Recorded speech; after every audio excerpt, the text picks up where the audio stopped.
Right, y'all, we're gonna cook some smothered green beans. I've cooked some bacon, set it on the side. That's about a half a pack. Let it drain. With all the little bacon grease and drippings down there, I dropped in almost, I think it's a whole onion.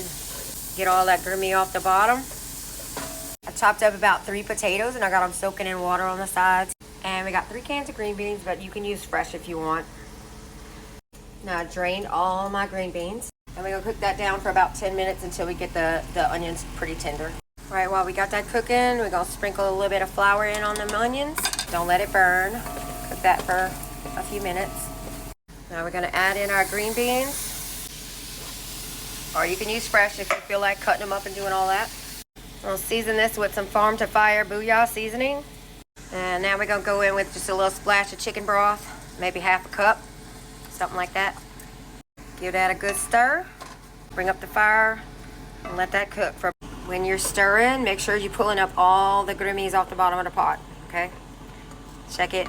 See how that flour and that bacon grease made that little slurry, that little roux right there? I'm gonna go ahead and add a little salt in here because those potatoes that I'm gonna put in are gonna soak up a bunch of that salt.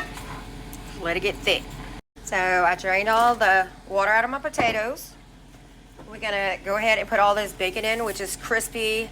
And I like to get it crispy beforehand so it doesn't get really soggy whenever you add it. It's not going to be crispy, but it's not going to be that soggy, fatty bacon.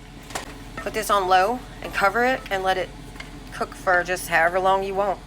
Just keep checking the potatoes until they're fork tender and like you want them. All right, the green beans are done.